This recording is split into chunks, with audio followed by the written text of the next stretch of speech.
Assalamualaikum dan salam sejahtera. Kita kembali ke dalam Deen Equal Project, channel perpaduan Nusantara. Hai guys, Assalamualaikum, salam sejahtera, salam perpaduan, salam Nusantara, salam bergabung. Kita kembali ke dalam channel saya, iaitu channel Deen Equal. Apa khabar anda yang berada di Malaysia, Indonesia, Filipina, Brunei, Thailand dan seluruh Nusantara? Saya doakan anda sihat-sihat, sejahtera dan dimurahkan rezeki. Hari ini guys, kita akan react satu video yang sungguh agak tajuknya agak sensitif juga ya. Itu apakah perkahwinan beda agama dibenarkan di Indonesia guys? So, jadi sebelum ini saya pernah dengar bahawa terdapat kejadian perkahwinan beda agama di Indonesia. Tetapi untuk mengetahui lebih lanjut, ayo kita dengarkan penjelasan daripada speaker daripada Indonesia ini guys. 4 tahun lepas sempat viral di YouTube, Dr. Zakir Naik mengkritik keras terhadap perkawinan berbeda agama yang lazim terjadi di Indonesia. Hal ini menjadi perbincangan di kalangan netizen. Banyak komentar, sudut pandang, dan framing terhadap Islam di Indonesia masa video itu viral. Dan saya yakin saat ini sebenarnya masih banyak teman-teman yang bertanya-tanya, sebenarnya bagaimana Islam di Indonesia memandang perkawinan beda agama? Benarkah Islam di Indonesia sangat liberal sehingga membenarkan perkawinan beda agama? Untuk menjawab pertanyaan itu, saya akan menjelaskan daripada Fatwa Majelis Ulama Indonesia. Pada tahun 1980, Majelis Ulama Indonesia menetapkan fatwa haram terhadap perkawinan beda agama. Fatwa tersebut ditandatangani oleh Profesor Dr. Hamka sebagai Ketua Majelis Ulama Indonesia masa itu. Karena masih menjadi perbincangan di kalangan masyarakat, pada tahun 2005 fatwa tersebut diperbaharui. Hasil pembaharuan di tahun 2005, Majelis Ulama Indonesia menetapkan fatwa tentang perkawinan beda agama. Isi fatwa tersebut adalah yang pertama, perkawinan beda agama adalah haram dan tidak sah. Diharamkan ya. Kedua, perkawinan laki-laki muslim dengan wanita ahlu kitab menurut kaul mu'tamad adalah haram dan tidak sah. Fatwa tersebut pada tahun 2005 ditandatangan oleh Kiai Haji Ma'ruf Amin, yang masa ini beliau adalah Wakil Presiden Indonesia. Jadi sudah jelas bahwa perkawinan campur agama di Indonesia ini sudah sejak lama diberi fatwa haram oleh Majelis Ulama Indonesia. Tetapi bagaimana dari sisi aturan undang-undang pemerintah Republik Indonesia, apakah pernikahan beda agama ini legal? Sebenarnya tidak mudah agama masuk dalam perlembagaan Indonesia. Karena Indonesia adalah negara republik yang menjunjung tinggi kebebasan beragama dan bebas memilih pasangan hidup. Tetapi dalam Undang-Undang Nomor 1 Tahun 1974 tentang perkawinan di Indonesia, ini mengatur dengan jelas bahwa perkawinan adalah sah jika dilakukan menurut hukum masing-masing agamanya dan kepercayaannya.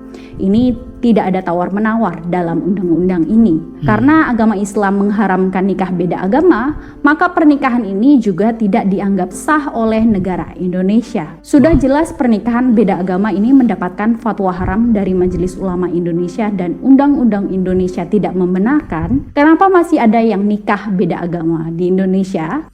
Wah, padahal di awal-awal itu perbincangan itu sudah pun diharamkan ya tentang perkahwinan beda agama ini.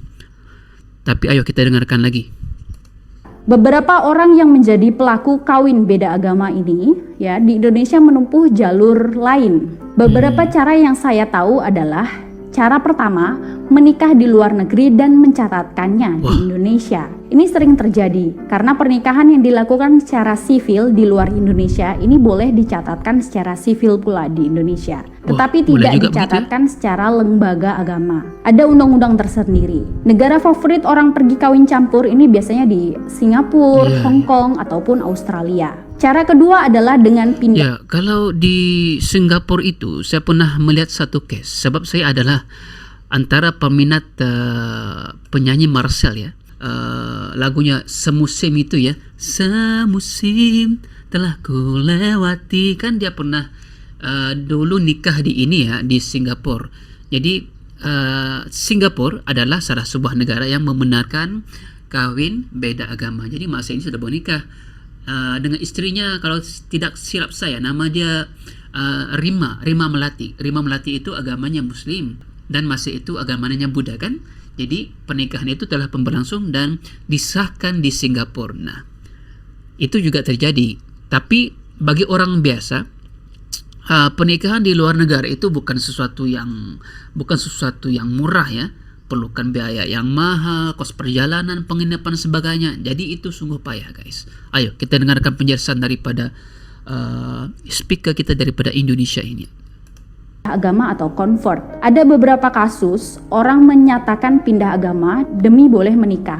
Lepas nikah ini kembali kepada agamanya sendiri karena sudah ada perjanjian dalam pasangannya mereka bahwa mereka tidak akan pindah agama. Jadi hanya dalam IC saja mereka agamanya sama, tapi dalam kehidupannya mereka berbeda. Semua ini demi memudahkan administratif. Tentu ini tidak baik karena semacam mempermainkan agama. Iya, maksudnya selepas dia convert dahulu, misal kata Muslim dengan Kristen convert, mungkin yang Kristen convert kepada Muslim, kemudian keluar kembali, wah gawat.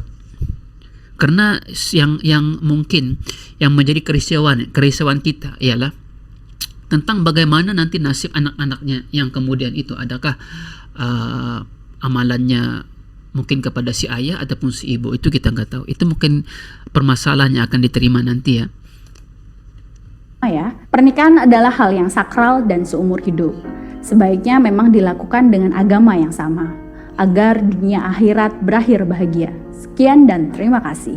Wah, itu dia speaker daripada orang Indonesia sendiri tentang apakah perkawinan beda agama dibenar di Indonesia. Sebenarnya perkawinan beda agama itu tidak dibenarkan di Indonesia, tetapi terdapat beberapa cara ya yang membolehkan perkara itu sekali lagi diterima.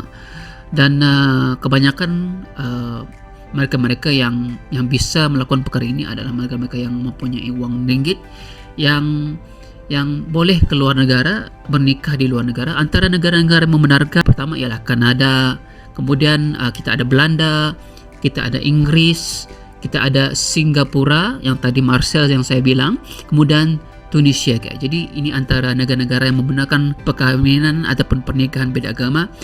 Namun begitu perbedaan budaya, agama, dan juga harus kita selami dan juga kita fahami dan mempertingkatkan nilai toleransi agar kita dapat membina negara yang harmoni dan juga cintakan perpaduan. Pastikan anda tekan like, komen, dan subscribe channel ML ini sebab ia memberikan video-video yang bermanfaat. Dan jika anda suka dengan reaction saya guys, jangan lupa tekan like, komen, dan subscribe. Kita berjumpa lagi. Assalamualaikum.